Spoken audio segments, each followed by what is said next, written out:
Looking down upon this beautiful valley from Bowden's Hill, the scene is charming beyond description. For a mile, the eye sweeps the winding course.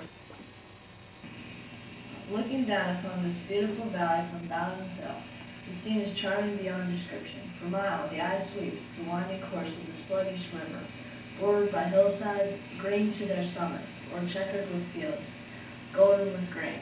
This is a description of Egypt Valley, written by A.T. McKelvey in 1903. Egypt Valley is in Kirkwood Township and is at the confluence of the two branches of Stillwater Creek, north and east of Hendersburg, Ohio. The first land sold in Kirkwood Township was in 1800. By 1820, most of the land was occupied. In 1826, James Lloyd erected a flour mill in Stillwater Creek. A sawmill and grist mill were soon built. There was a blacksmith shop, country store, and for many years a post office. As early as the 1900s, there was a report of coal under these lands, which were soon sold to Eastern capitalists for $12 an acre. Other reports indicate that 100 bushels per acre corn was being grown in the rich soils of Egypt Valley. In fact, the former Secretary of Agriculture pronounced this the richest corn-producing section in the U.S. Our project is about the history of Egypt Valley.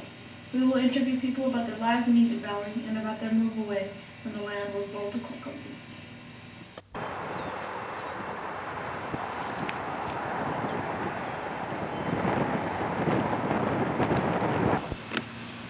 In early 1900s in Egypt Valley, life was very different than it is today. Superb. What was a typical day like in your childhood? Well, it was get up early and work late, usually. That was My parents always did the outdoor chores, and I did the work inside the house. We would get up in the morning, and my mom and dad would go and do the chores while I was getting breakfast and getting ready to go to school. Do you have chores after you came back from school? Just inside. I never did outdoor chores when I was growing up. Well, what kind of things did you do inside? Cooking, dishwashing, sweeping, dusting, laundry.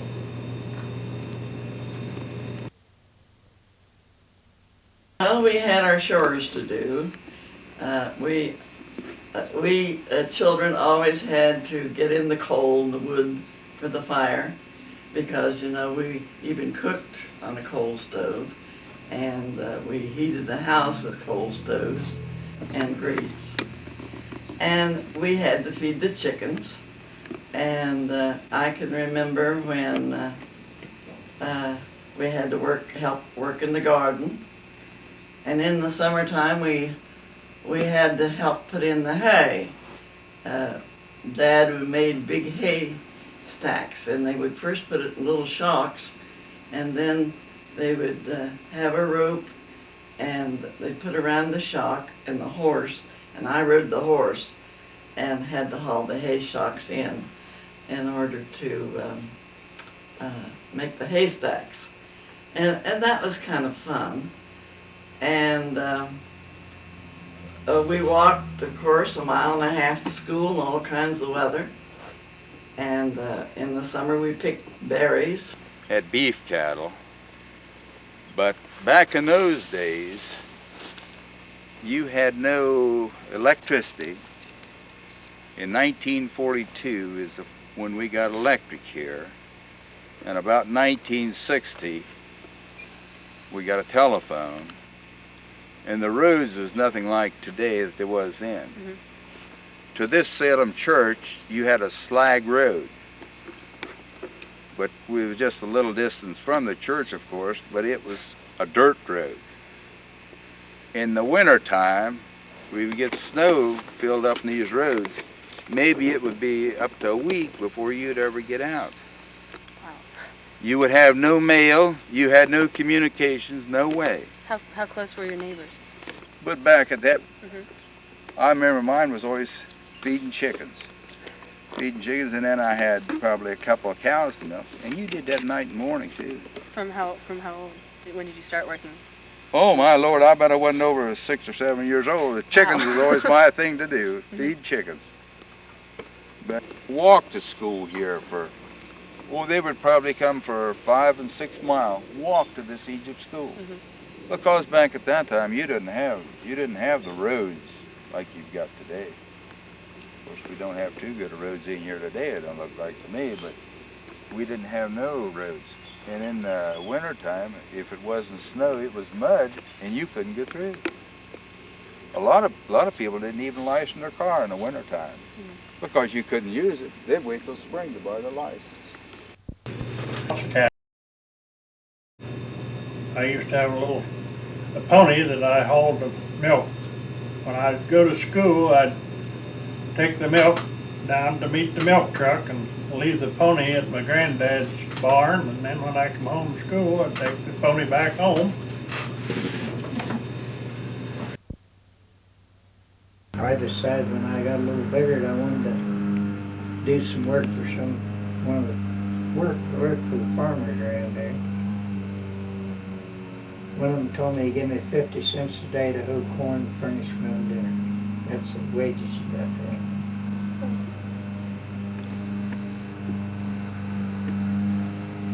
I worked one day and went back home and went to work for Dad. Did you like farming with horses or not? No, my dad, I could never drive a horse to suit my dad.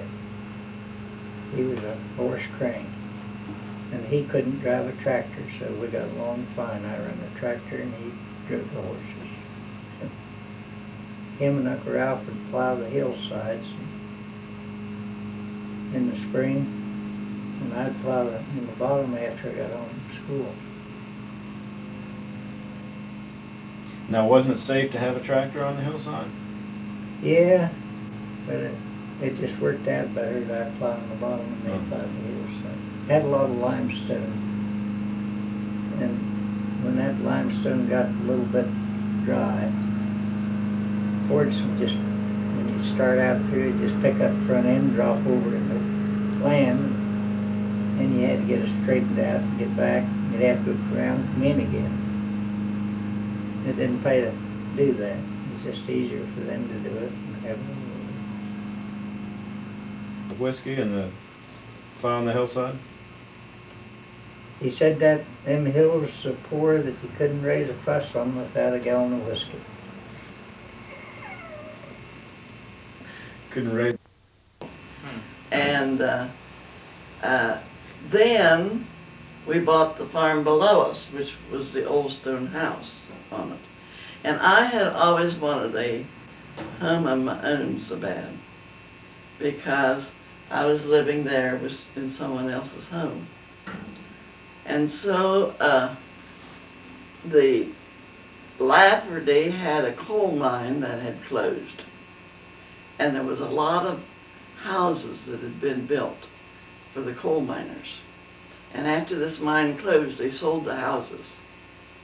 So my husband and a neighbor that wanted a house, we bought 2 of those houses, thinking, now this was in Depression time when no one had much money, thinking we could tear them down and get enough of good lumber out of the 2 to make one. And my neighbor built a beautiful, it's still standing down there, square house out of his. But in the meantime, my father and mother's house burned. The old Cape Cod home burned that I'd always dreamed of fixing up. And Mother and Dad, I knew didn't have the money to build another home. So I let them have my 2 houses that I wanted so badly to build a home for myself. And so they built a nice little home with those 2 houses. And but that was just one of the little things that happened that when I wanted the home so badly, and yet there was another thing that happened with it. Although technological advances have made life easier, most people fondly remember their childhood in Egypt Valley. Everything was basically a hard life when we were growing up, but it was a good life. And I think maybe we were poor, but everybody else was poor too. We didn't know that we were. Then we found out 3 or 4 weeks. How did we get the name Egypt Valley? Well, they said that it was more fertile than most any place else in the nation. It was fertile like the land of Egypt. As long as I lived in that valley, whenever you needed help, the neighbors come in and helped. Whenever they needed help, we went and helped them.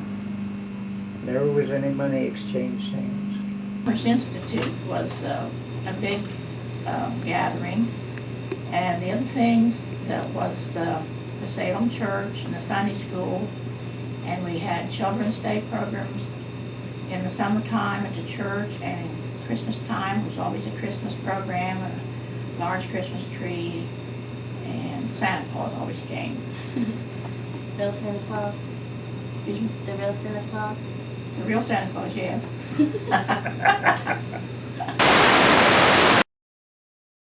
Thing that I'm afraid this generation doesn't know too much about. We've had things too nice. We had a nice community. We helped each other. When we butchered, the neighbors would come in and help us. And when we cut ensilage, there'd be maybe 25 men and women come, and we'd cook a big meal, and we helped each other cut ensilage. And sometimes we would work together putting up hay. We had quiltings. We put in a quilt. The neighbors would come in and help you quilt. And my mother-in-law was always called to help when all the babies came in the community. She must have been good, because they all called Mother for it.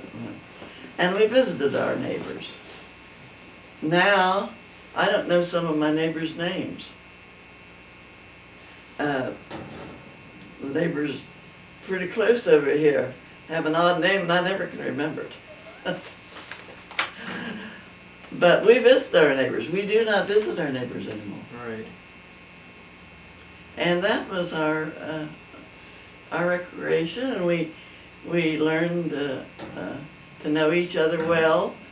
And I know we had a family that lived just over the hill from us, and they had 2 boys, and I had 2 boys, and they lived with their mother-in-law, taking care of her, his mother, and the same was true with us. And so we had a lot in common, and we visited back and forth. So if one run out of course you didn't go to the store and buy all your food then, you raised it. Yeah. Huh? And this was, I'd say, a different country from most anyone. Everybody was your neighbor. If somebody got in disaster, the other one went and helped him out. You know, that was my home for 35 years, and it was a good community. It was probably as nice. I think it was a nicer community than this. Those farms were fertile. The soil was fertile. It was some of the best grazing land. They had limestone. Yeah, it was some of the best grazing land there is in the eastern part of the United States. It was rolling. It was well drained. As Mother said, it was the pH was up around 7, or It was limestone, and this is sandstone.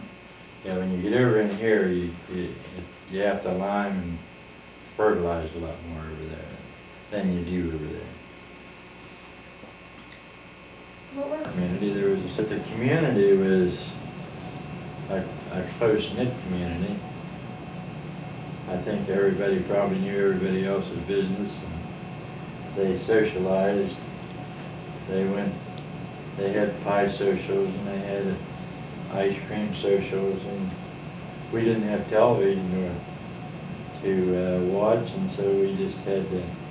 And usually there was somebody, or at least that's true in our community, there was a couple of fellows that liked to debate, and they would debate and debate and debate, and it was comical. I mean, it wasn't all factual, but it was fun. And we put girls in behind sheets, and if some young fellow was that fact, his girlfriend was having, they bought the pie and put the girl in behind the sheet with a light behind her. And then they would auction her pie, and of course some of the fellows would run the price up on him. And if he wanted to eat the pie with his girlfriend. But that was the way they raised money. Then the church in Grange was actually the center of the community. The Grange Hall opened there. They had a fall festival, Farmers Institute, and it lasted for 2 or 3 days. And the school kids would put on plays, and they would have all, and then people would have readings, and that's where they'd have their debates. And then the church was also the center of the community.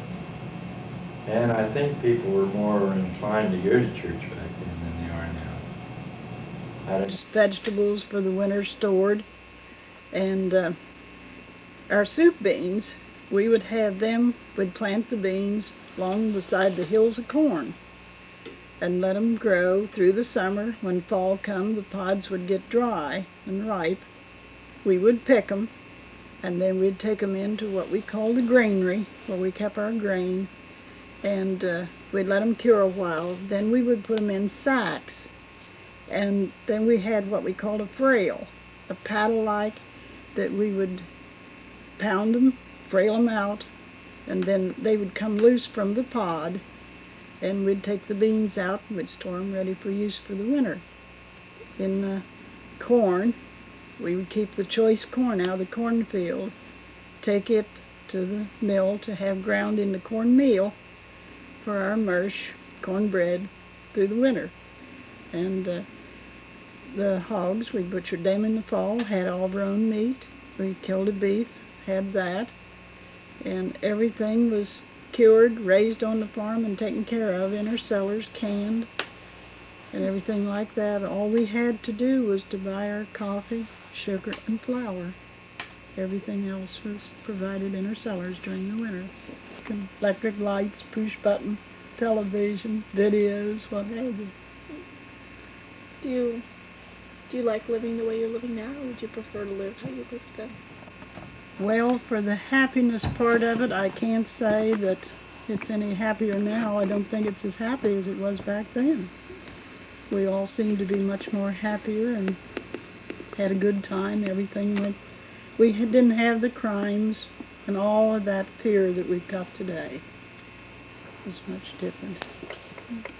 The defining moment in the history of Egypt Valley happened not in the past 50 years, but it happened 325 million years ago in the Carboniferous period in the history of the Earth.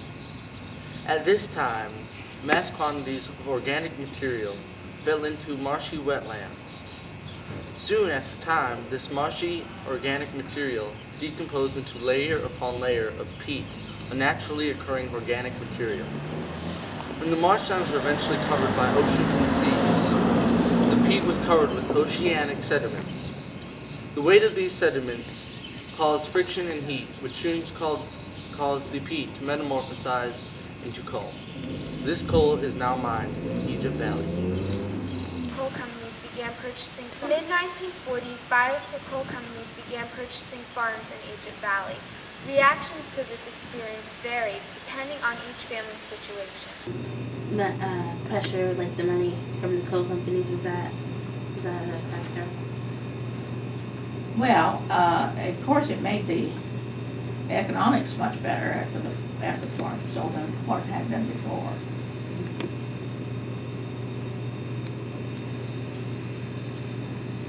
How did the move affect your family? I think it was a good move. In you see, this happened, this selling and everything, that was after I was married. But when my parents sold the farm, they moved to a better place. I mean, they were retirement age at that time. And so they moved to a house in Henrysburg is where it was. And it had the modern conveniences that they had not had on the farm. So I think it was a good move for them. And so the decision for us to sell the coal wasn't as great for us as it was some of our neighbors. Because we had already left the valley. We had a farm that had lots of bottom land. And of course it didn't affect the bottom land. So we had two people in college. Our daughter was in college. She graduated a year before my husband. And my husband was in college. And we had a son that was going to be in college in a very little while. So we were glad to be able to sell. And we sold among the first, and I'm sorry to say we didn't get near as much money from it as we would have if we'd waited. But at that time, we could use the money, and so we were willing to sell. Breakfast. Okay. Describe the events leading up to the decision to sell your property to the coal company. Well, that was Dad. But he, as I say, the Piedmont Reservoir ruined our farm altogether. It wasn't worth anything. And when the coal company come in, I don't think they give him as much as he should have had, but he was tickled to death to get it and get out of there. He couldn't make a living there the way it was. He bought a little place over where Ray Stolnecker lives there with Flushing. And that was after I left home. But the reservoir was the reason that he had to move, and it didn't take much to get him to sell to get out of there. The stripping rights up before that, there was, when they put the dam in, see, they took that by right of public domain, so whatever ground they wanted for the conservancy purposes. Is that what made the Piedmont Lake? That's when they put the Piedmont Lake in, and they flooded those bottoms and dammed up the creeks with that sediment, and then that was when they first started to ruin the area. But the fellow that purchased that mineral rights for coal company really was slick. He knew what he was doing. And almost all those homes, if you look on the map, the houses were near the top of the hill, or on top of the hill, or down in the valley along the foot of the hill. And whatever the circumstances were that would fit the person he was talking to, he would say that your house is above or below where they will strip, if they ever strip it. And they probably never will strip it, not in your lifetime anyhow. He always had this line. And then he has been known on several occasions to bring candy to the home when maybe the mister would be at town or in the field.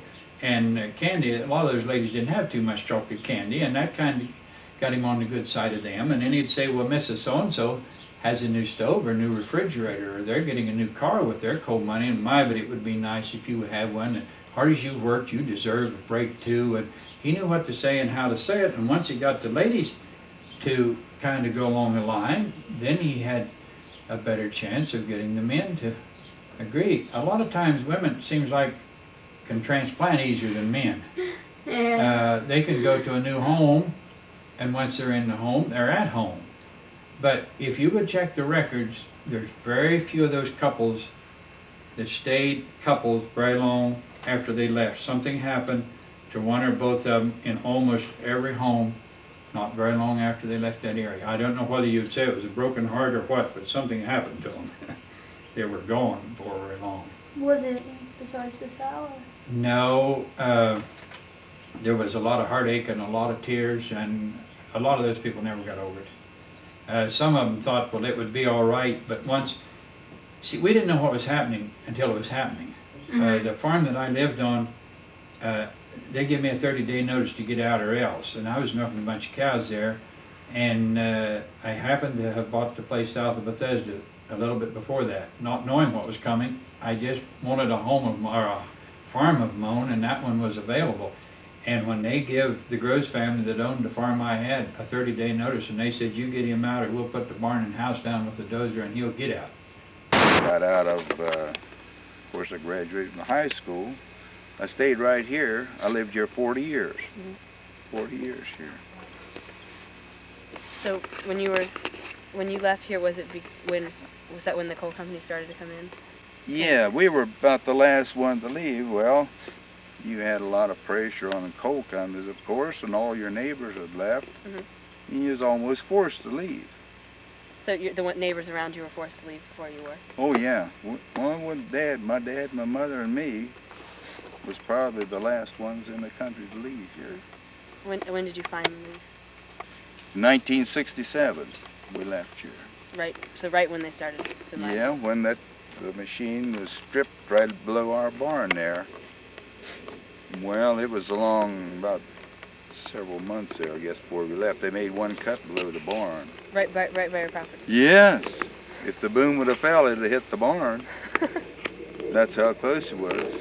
And then when they had the sale there that day, it was right here at the foot of the hill, that they had to make a temporary road in for you to get in and out. So did they force you, was there a lot of pressure on them from you to get out, or did they just kind of assume you would stay there? You was pressured, really. You wasn't really just shoved out, but you had a lot of pressure. I mean, from coal companies and, well, it's like this. You wouldn't want to be the only one in the country, would you? They give you more money? Well, I would say that we got a little more than a lot of the other people. Some of those right at first, they just made one pass at them. They bought them out. So, but we held out a little longer, and I feel we got a lot more money out of them.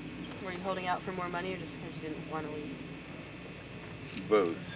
Didn't want to leave too bad. My dad had lived here practically all his life, and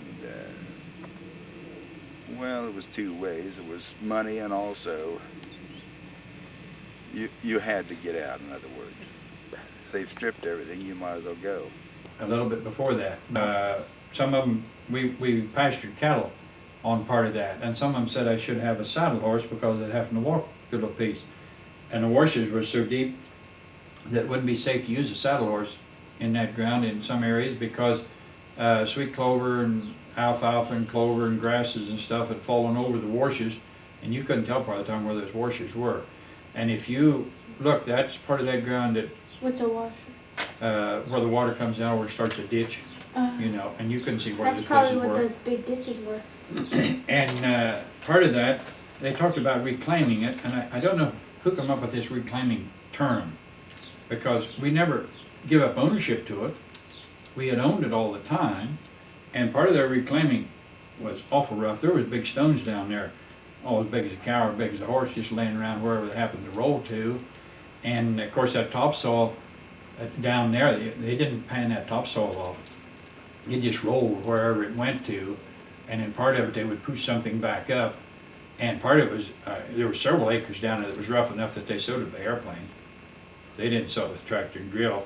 They come out of the Barnesville Airport with grass, and you would see just like a little cloud in under the plane. He'd just make a pass and be going back to Barnesville Airport, get more grass seed and back through again. And that probably didn't do a sufficient job, did it? Part of it, it grew better than you would think because that land is pretty fertile. If they would have sowed this over here by airplane, you could have seen a rabbit, you know, 200 yards away. But that down there, it was fertile enough that it did get a pretty good start. But part of What made it so fertile? Was it right by a river or something? No, there was limestone ground down there, and it's just a fertile area.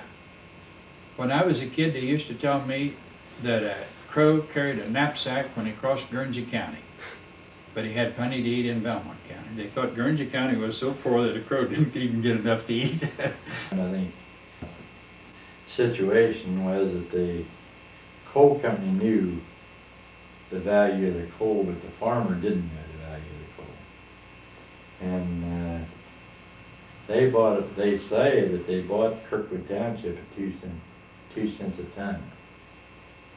But the going price for coal now is $2.50 or $3 for coal. So, but that whole township was sold for about 2 cents a ton. And just every farm. Sure, but at least everybody was going the same way.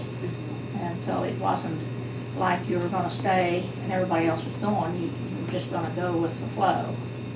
This is Mary Workman. She chose to fight for the coal company.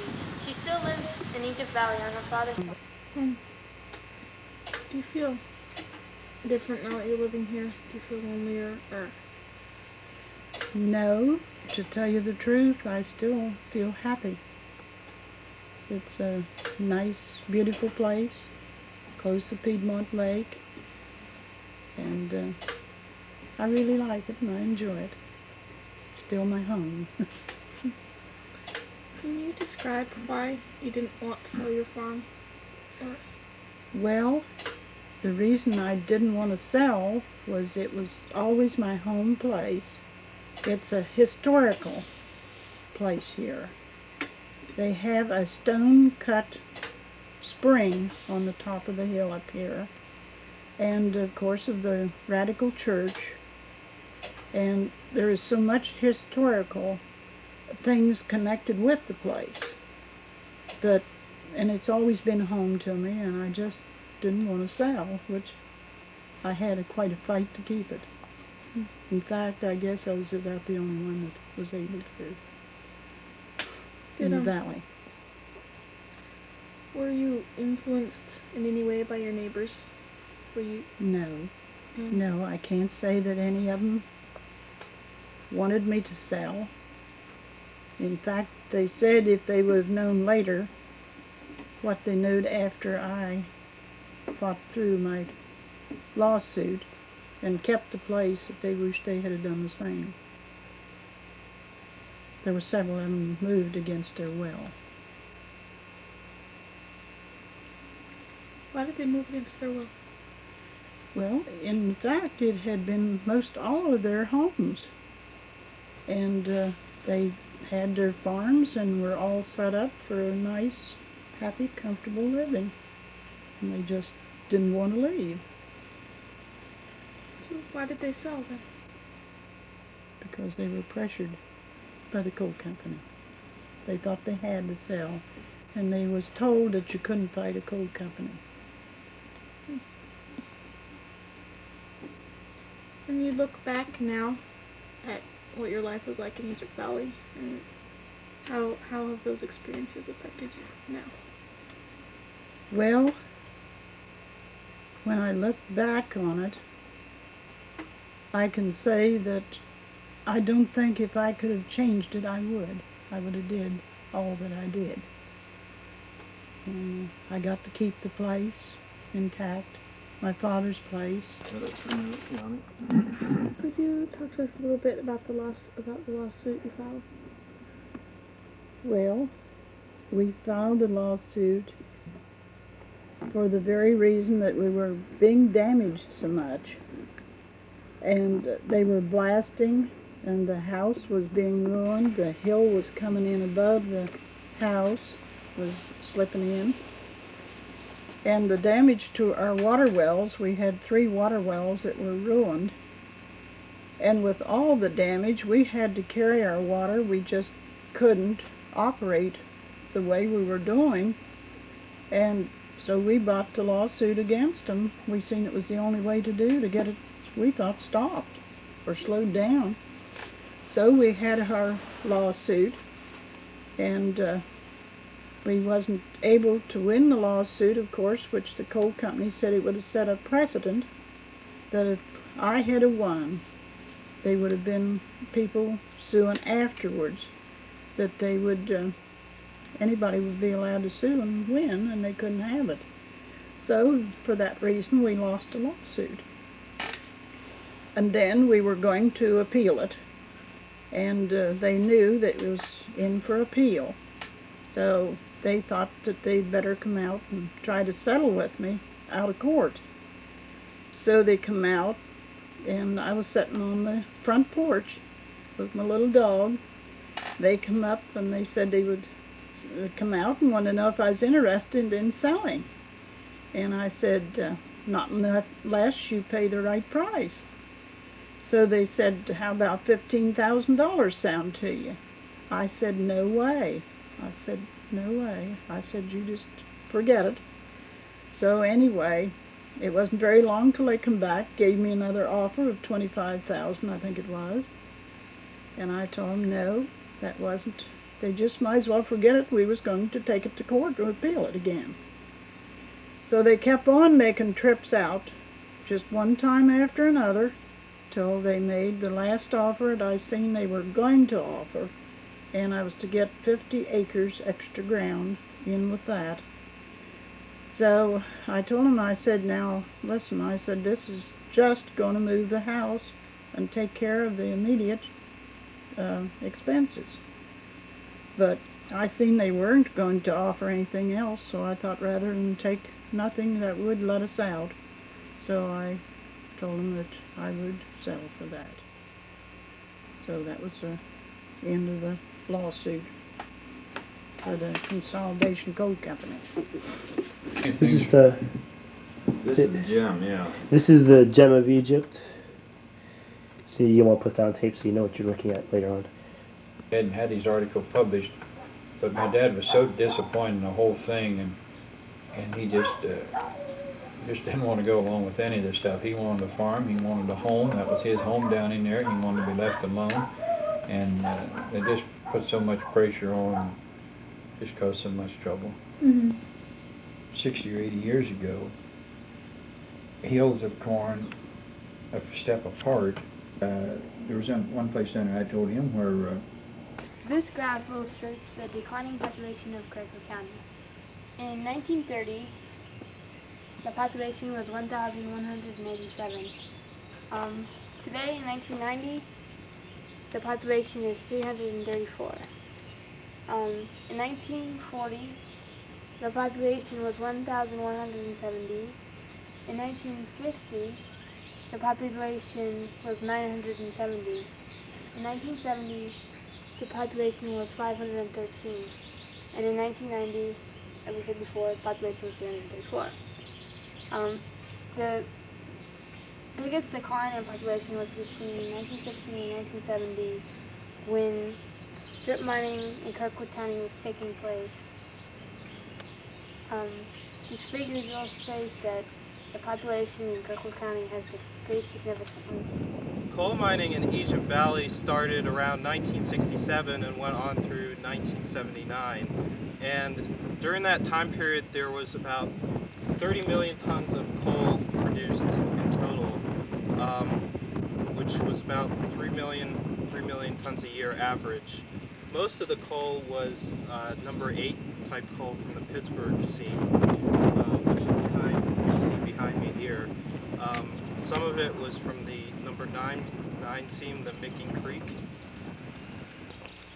All the coal mined here at Egypt Valley went directly to Detroit, Michigan for use by Detroit Edison Power, which powers the city of Detroit and its surrounding suburbs.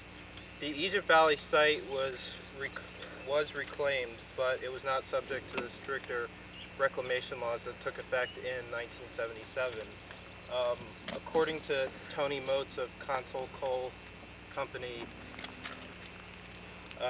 the company that was responsible for mining coal in Egypt Valley, the reclamation job was good by their standards, but, quote, it was not up to current federal standards.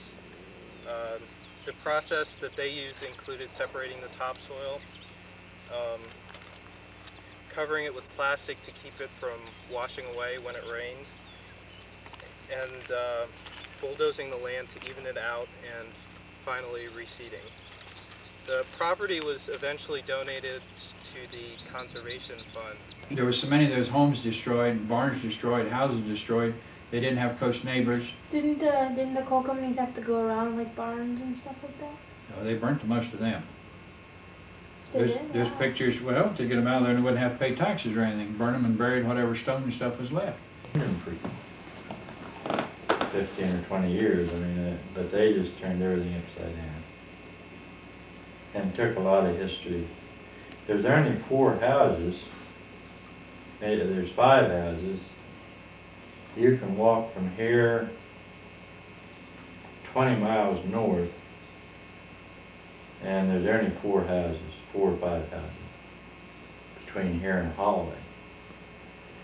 And then you can go from Soulsville back to Morristown, or from Henrysburg to Flushing. There's just an area in there that, and the churches are having problems. The schools here in Barnesville, the public schools now are having problems because these companies have quit paying taxes. I don't know whether that explains why I would have liked for it to go back into private ownership. And there was no other house where they could see them. So many of the neighbors were gone. The few that were left didn't have a very nice life anymore. They didn't have neighbors. You didn't have anything of your own. And then one of the things that happened, some of the coal men that were on strike was going to put him in a creek down there one day, and he was 70-some years old at the time, accused him of going to strip pit during a union strike when he was going to see about cattle.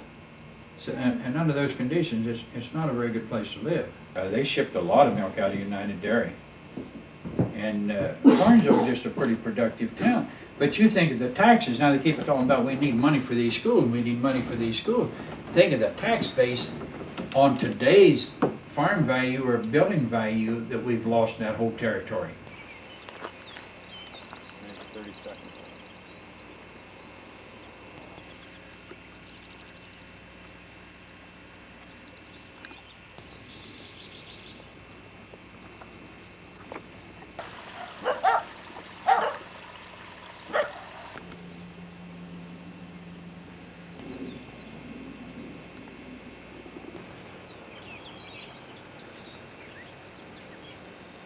The hillside behind me in the house.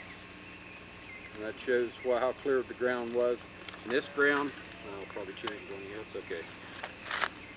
This ground up in here is all ground that we farmed. This is across in front of the house where the pasture was.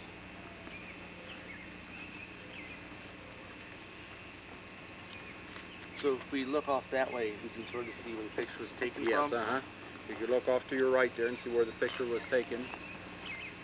And that all used to be farmland down there? It used to be all farmland. It would go probably 100 feet beyond where he's taking that tracks, where the haul road was. That was all bottom ground in there. We put corn, oats, hay, all come off there. And then when my dad was living, we was milking 18 to 22 head of cows at that time. And he passed away, and then when he passed away, I took the farm over because my mother needed somebody to run the farm. And I took it over and done the farm for her, really, you might as well say. When we heard the description about this area, it said it was really good. You got a lot of good corn and really good farming. It was really good farming. We got, as far as I'm concerned, we got good production and all that off the ground. Now, some people said no. The coal company talked to them, they said they did. But as far as we was concerned, I would get probably any place from 80 to 92 bushel per acre on the hillside. It was all clay ground. And in the bottoms, maybe I got a little bit more. Now we couldn't get anything right now because where he was shooting across the tracks, the haul road there a while ago, that was all pasture ground, and it's all stone now and full rocks. You couldn't even plow it, couldn't even get a tractor over. So wouldn't be no production at all besides just what you can see on the film, cattle running on it, and that's the only production there would be. And I thought they were really doing me a favor by letting me get out, but I wish now that I had kept it. I didn't think it would be of any value after they stripped it, but they proved me wrong. It is pretty pasture ground. takes a lot of cattle, takes a lot of acres per cow. It takes about 6 acres per cow now. I think back before they disturbed it, an acre would probably keep a cow.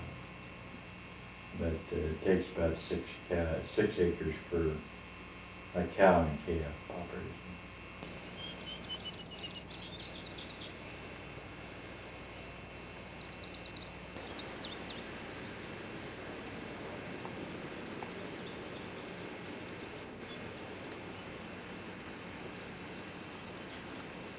I'll tell you what, this is it. Don't you what you Was I amazing? Was I right, Leonard? Yeah, I come over here one time and there's boat riding around here. That boat's down in there. Can you believe it now? We're standing right here. See all those white trees over in there? Can you believe I have planted corn and oats over in there? Huh. So this was this part of your farm or on No, it belonged to that neighbor right below me, but I always planted corn for him and drilled oats over in there. Wow.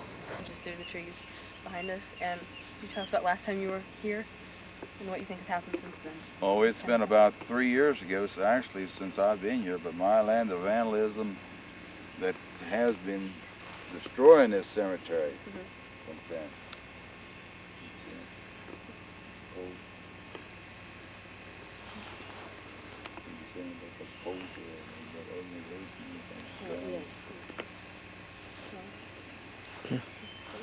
They say there's been some religious organization like a cult bunch that has bonfires over here and dance around fires and things.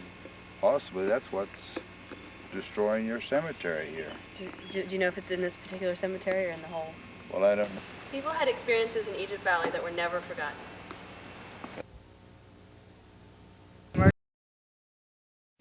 Well, it's been quite a number of years, but the actual murder was committed right below the road here, and by Thomas Carr, and they took him the next day. They found him. They took him over to Belmont County Jail, and they had trials, and within a few days he was executed. The first hanging was ever committed in Belmont County. Can you say a little bit about why he murdered her? Well, he wanted to marry this girl. She was only 13 years old, and her mother and dad was terribly against it, of her marrying Thomas Carr. So he had taken her and said that he was going to murder her, and nobody believed it. But the actual murder was committed by him. So can you say a little bit about how, when they put up the marker, and how, is it the widely known story? Oh, this was widely known because it was the first person that was hung in Belmont County. You was never, but all this has been stripped. All that land. Now the cabin. Well, that back shrub was right to the entrance to the doors of that church. You get that booklet? Yeah. Yeah, that's the entrance right there. That back white flower there. Back where those big trees was that church. Is he taping that, is he? Okay, can you tell us a little bit about the myth of what could happen to us in our Aerostar here? Well, now the story is it's been for years and years ago. If a fella drove up here in his vehicle, you got a funny feeling comes over you every once in a while. And there has been a lot of vehicles, after you sit here a while, they can't get them started. So, I don't know whether to believe all these stories or not. Of course, I've been by here thousands of times, I've stopped here thousands of times. I've really never had the sensation like other people have. It's possible. I started to school. My sister was in the 8th grade, and I was in the 1st. And they had double seats, and the little ones would sit with their bigger sisters. And I was very timid at that time. And I remember one time I was cleaning out my desk and was scrunching the paper up, you know, making a lot of noise. And the teacher said, "Mary, Mary, you have to be quieter. And that embarrassed me to death. I think I even cried over it. I remember one time I went to the blackboard, and I was I needed to go to the restroom, and I was so embarrassed to ask, and I went myself from the blackboard. Wow. Well, at least you can laugh about it. Yeah. Now I can. It wasn't very funny then, I'll tell you. Mm-hmm. And I can see some of the girls going around it yet, shying around the puddle I made. Steps over a barbed wire fence that the kids had the steps so they wouldn't have to climb over the fence. And so under the step, some of us had a playhouse, and we had a prayer meeting for the church service. We were just about 8 or 9 years old, and we would go down there at recess and pray for the revival meeting. And I'm sure the Lord heard our prayers. And for roll call, each morning at school, we had to memorize a Bible verse. And when our name was called, we got up, and I can still remember some of those Bible verses I had at that time. I memorized at that time. Would you care to share any of them? Well, one of them I can remember, for where your treasures are, there will your heart be also. That was one I can remember that I said. Okay. I remember some of the boys would always get up and say Jesus wept. They were too lazy to learn the Bible verse. What were some of like the legends and the stories and stuff that happened, and some of the things going around when you were young and that are going around now? Well, there's all kinds of ghost stories. We had to walk a mile up to the Farmers Institute, or up to the Grange Hall, and we had 4-H and those kind of community activities. And when we get up there and you get about 9 or 10 o'clock after dark, we're ready to go home, and they tell us some ghost stories. And when you're not very big and have to walk home by yourself, your socks even swell. They would tell us about the headless horseman that was known to be around in the community, and he had fallen in love. The story went, maybe you've already heard it, the story went this: there was 2 guys like the same girl, and so the one fella cut the other fella's head off so he could have the girl, and when just before you went home from the 4-H meeting, where they'd usually come up tell how dangerous that headless horseman was. He rode his horse, but the man that was on the horse didn't have a head. I never saw him, but I sure have heard a lot about him. In that valley, and I remember well, you would hear some of these old history books tell some of these stories about how they skinned the coyotes alive and turned them loose to try to scare other coyotes or wolves out of the area, and things like that. Now, I wasn't there when they done that, but I've read where they said they did. They had an old Stillwater telephone line that was put in there in the real early 1900s. I believe they said there was 30-some homes on that one old crank phone, and you had to remember how many short cranks and how many long cranks it had cranked each time, so you know whether it answered or not.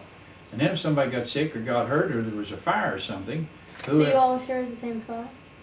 well, the same line, Wow. 2 old number 9 wires, and you kept your poles up till you got to the neighbors, and then they put their poles up, you know, across their place. And if there was fire or anything like that, why, they just get on and start to cranking and cranking and cranking, and then after a bit, when they quit cranking, everybody lift up to see who was sick or hurt or where the fire was or whatever. But my dad's uncle called one day and told him if the children wanted to see a horseless carriage that they would be coming down the road in a little bit in a horse's carriage.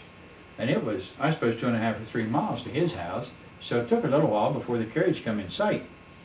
And this stone house that we were talking about, that's owned by Smiths now, was in view of our home. And when they come in sight, my great uncle had a wagon with 4 mules hitched to it. And that was his horse's carriage, and there were some pretty disappointed children because they thought they were going to get to see an automobile, and here it was a wagon with 4 mules hitched to it. That bottom did flood sometimes. I remember being down there. Some of you saw that metal bridge that's still down there, didn't you? We stopped there one day, and I would say it was probably in 38 or 39. And it come a real fast flood from up towards Barnesville and Henrysburg and Badgersburg. It flooded that valley so fast that there was hogs and chickens in the bottom. And Harley Thomas lived there at that bridge, and he was a man, I suppose, around 160, 165 pounds. One of the strongest men that you would ever imagine.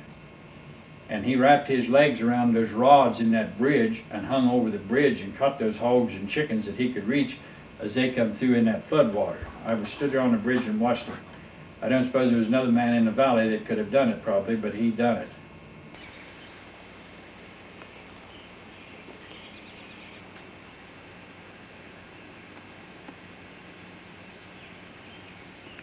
This one time, Sam, me and another boy decided to get down to Sam Smith's when he was about 12 years old, 10 or 12 years old, and he had baked a couple pies his grandmother had and put them in the window to cool. Some of the boys come in and was going to Halloween us, and they found out I had a pie up in the room, and they were going to get that pie. There's 4 of them. And we get down and steal the 2 pies and get out of there. It was about Halloween time. Started back up the road, got halfway up the road, and Sam and his buddy caught us, took our pants off. Get that pie. One of them had to go 4 miles. 40 degrees made us walk on home with no pants on that night. So that's about it gets pretty chilly. He told me later, every time a car come, why he had to get off the bush. So we took her pants off, hung them up in the tree, and it was about 2 and 2. You see, at that time, we didn't have much transportation. We pretty much stayed at home. I remember Sam Smith and I had gone after something one night in their Ford, and it quit down there on the Egypt Bottom Road. We took the gas line apart, right at the carburetor, and Sam turned around to me and said, "Here, hold this filter." And while he was working there in the dark trying to figure out what was causing the trouble, I got to working with that filter, and here it was a worm somehow or other had been sucked through that gas line from the tank, but he couldn't get through the carburetor, and that filter turned out to be a worm that had the hole plugged up into the carburetor. The old the brick house there had a paling fence around the front of it, and the gate disappeared at Halloween time. And they found it about 8 or 10 miles away. Somebody had picked that thing up, they suppose, by horseback, carried it in his arms about 8 or 10 miles and put it back down way over in there towards Skull Fork or someplace. When my dad made 2 trips to Barnesville right before Christmas, and I was real concerned about why in the world he would go clear to Barnesville 2 days straight. I think they were one day right after another. When Christmas come, I got a single-shot Daisy BB gun.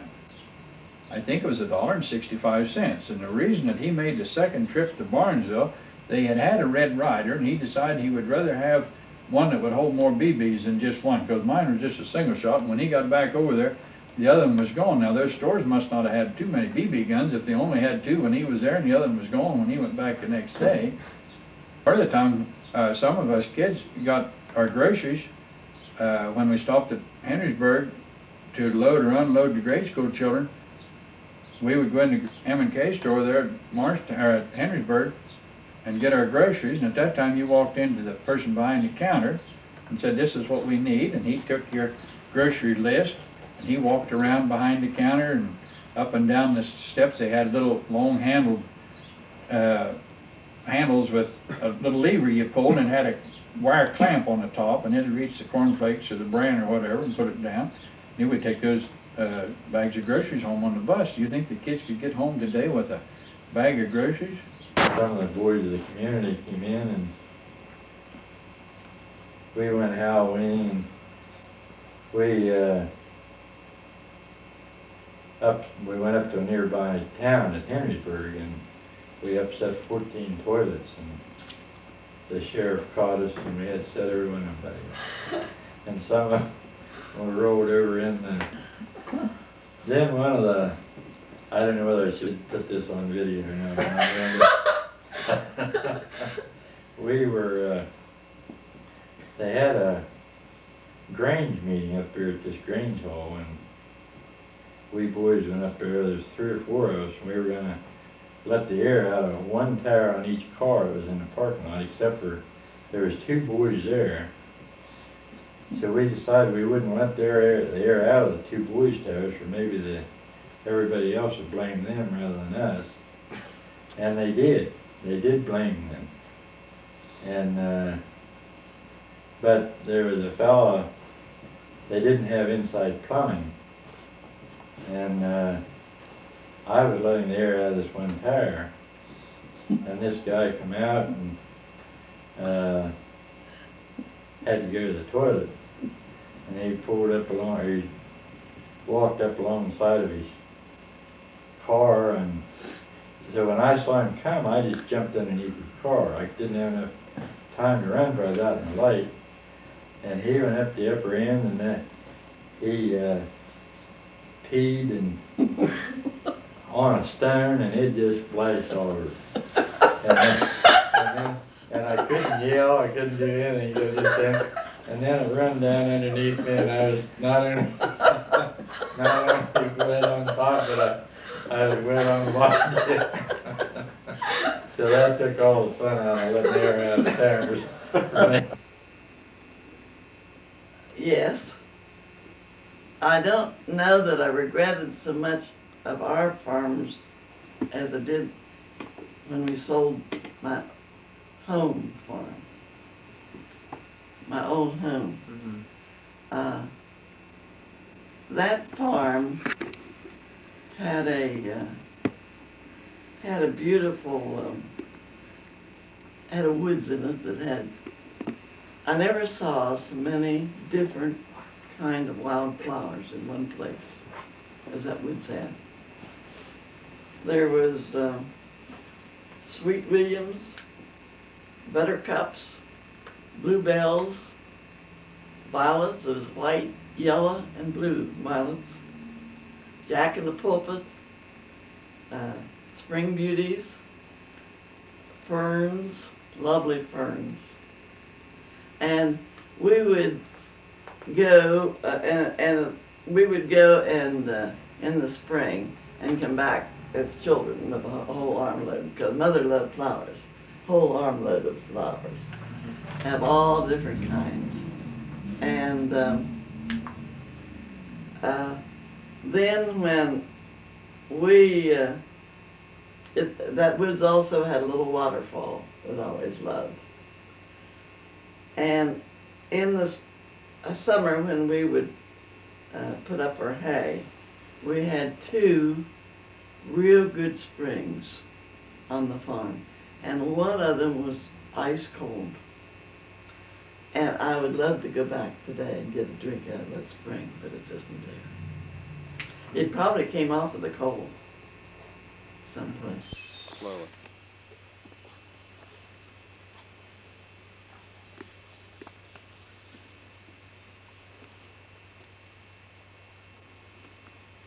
Jan Ankis will be a nice shot to use with that clip of Mary Alice Smith when she's talking about her favorite woods of her childhood, where she gathered all the wildflowers and where the ferns were and the creek that ran down through it. So you get a good shot of that. Then I think we'll do the credits. We could use this log here in the front. Can you get the log? And we'll do the credits on the log there.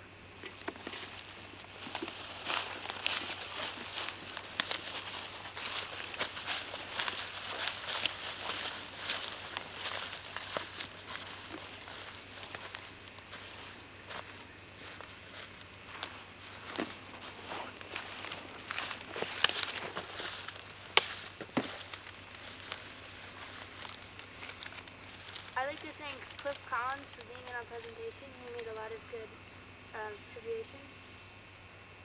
I'd like to thank Mary Workman for being in our presentation. And I learned that you should never trust coal companies. Thank you, Rex and Verna Kaiser, for sharing your experiences in Egypt Valley and sharing your heart-filled story of your church and childhood. I'd like to give a special thanks to Harbin Murphy for letting me interview him. I really appreciate it. He gave great contributions to this film. Thank you, Sam Smith, for your contributions to our movie. We all got a more accurate picture of life in Egypt Valley and how life is different from today. I also learned about acreage and cows and agriculture. I'd like to thank Bob Stiles for letting me interview him and for giving us a picture of what his childhood was like. And I also learned that you should never steal pies from your next door neighbor's windowsills. We'd also like to thank Mary Alice Smith and Lloyd Ward. Their interviewers weren't here today when we were taping, but we appreciate their contributions as well. Okay, guys, that was real good. Let's head back up to the Aerostar and see if we can get back to school.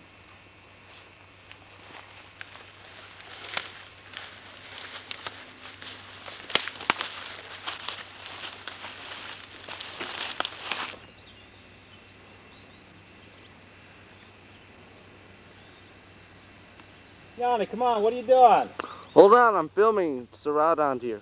Hey, we need to get going. Hold on. Ah! What's wrong with the car? This thing hasn't run right ever since we were in Salem Cemetery. Gee.